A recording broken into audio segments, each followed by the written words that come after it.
ఇప్పుడు green channel చేసి 200% cosmetic charges 21 సంవత్సరాల తర్వాత ఈ ప్రభుత్వంలో పెంచి మా ఆడపడుచుల కాస్మెటిక్ ఛార్జెస్ మా పిల్లలకు చదువుకునే వాళ్లకు ఇంటి దగ్గర అమ్మను నాయనను అడగాల్సిన పని లేదు. సబ్బు కోసమో చిన్న చిన్న పౌడర్ కోసమో కూడా తల్లిదండ్రుల మీద ఆధారపడే పరిస్థితి ఉండే. అందుకే 200% కాస్మెటిక్ ఛార్జెస్ పెంచి ఈరోజు ఆడపిల్లల యొక్క ఆత్మ గౌరవాన్ని నిలబెట్టడానికి మన ప్రభుత్వం ప్రయత్నం చేస్తున్నది. ఇదే కాదు, చదువుకున్న పిల్లలు 2011లో గ్రూప్ 1 పరీక్షలు నిర్వహిస్తే 2024 వరకు 15 సంవత్సరాలు మళ్ళీ పరీక్షలు పెట్టలే. మనం వచ్చిన తర్వాతనే గ్రూప్ 1 నోటిఫికేషన్ ఇచ్చి ఇప్పుడే మా రాములు నాయక్ చెప్తున్న మా మేనకోడలు డిఎస్పీ అయిందని. ఈరోజు 563 మంది గ్రూప్ 1 ఉద్యోగస్తులను పరీక్షలు నిర్వహించి ఫలితాలు ఇస్తే ఈ పేదలకు ఉద్యోగాలు వస్తే ప్రశ్నించే గొంతు వస్తుందని దాని మీద అక్రమ కేసులు వేసి హైకోర్టులో అడ్డమైన ఆర్డర్లు తెస్తే బలమైన వాదనలు వినిపించి డివిజన్ కోర్టులో డివిజన్ బెంచ్లో ఈరోజు పేదలకు అనుకూలమైన తీర్పు వచ్చింది. 563 మంది గ్రూప్ 1 ఆఫీసర్లు ఇవాళ ఆర్డీఓలు డిఎస్పీలుగా అత్యంత కీలకమైన ఉద్యోగాలు. నేను మొత్తం లిస్టు చూసిన ఎస్సీ ఎస్టీ బీసీలకు మైనారిటీలకు ఎన్ని వచ్చినాయంటే 87% ఎస్సీ ఎస్టీ బీసీ మైనారిటీలు ఈ 563 మందిలో సెలెక్ట్ అయినరు.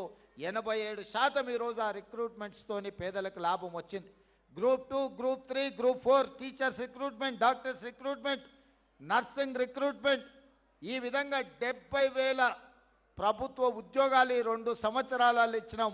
దాదాపుగా 70,000ల్లో 85% పైగా ఎస్సీ ఎస్టీ బీసీ మైనారిటీలకు ప్రభుత్వ ఉద్యోగాలు ఇచ్చినాము.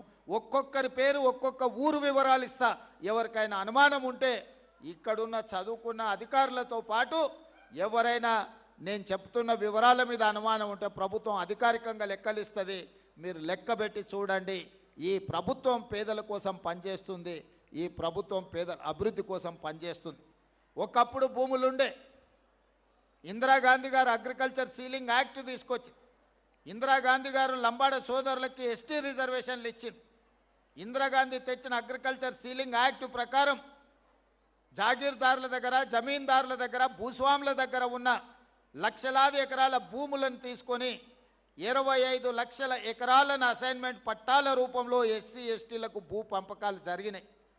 ఈనాడిగా పంచడానికి భూమి మిగలలే.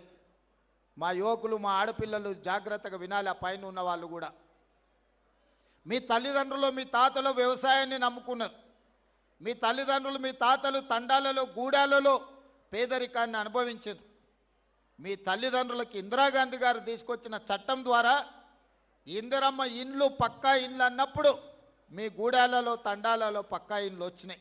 మీకు భూమి లేదన్నప్పుడు, ఆత్మగౌరవం లేదనుకున్నప్పుడు అసైన్మెంట్ పట్టాల రూపంలో మీకు భూములు ఇచ్చి మీ ఆత్మగౌరవాన్ని ఇందిరాగాంధీ గారిని నిలబెట్టినరు.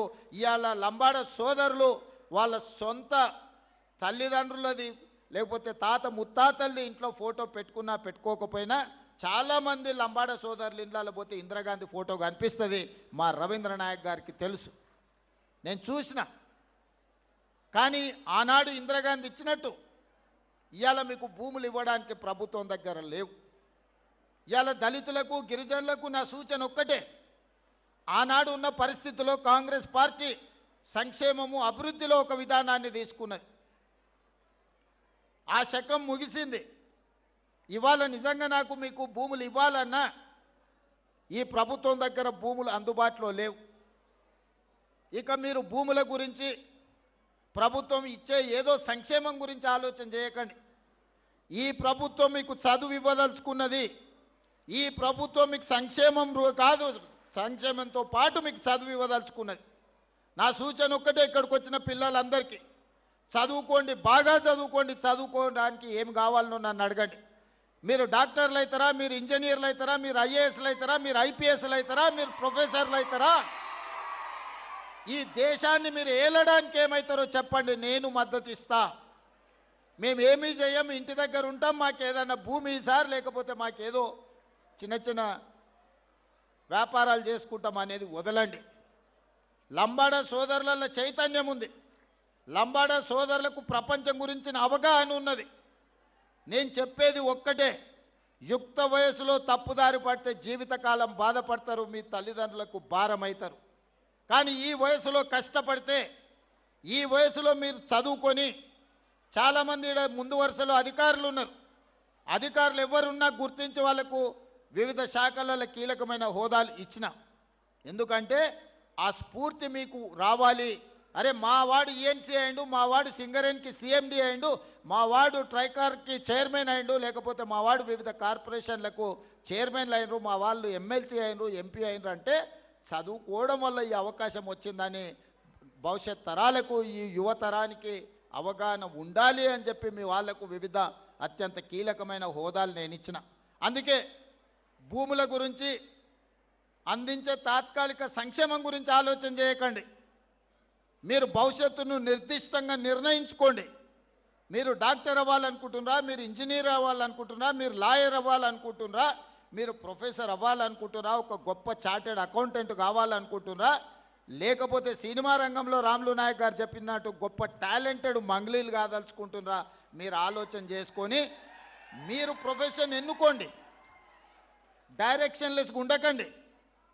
నిర్దిష్టమైన ప్రణాళికను పెట్టుకోండి. దానికోసం ఈ ప్రభుత్వం 100% అండగా నిలబడుతుంది. గత ప్రభుత్వాలు చెప్పినాయి మేము ఎస్టీ హాస్టల్ ఇచ్చినాము, ఎస్సీ హాస్టల్ ఇచ్చినామని. కానీ ఎక్కడైనా ఉండడానికి ఏదైనా వసతి గూడు ఏర్పాటు చేసిండ్రా? కాగితం మీద ఆదేశం ఇస్తే సరిపోదు.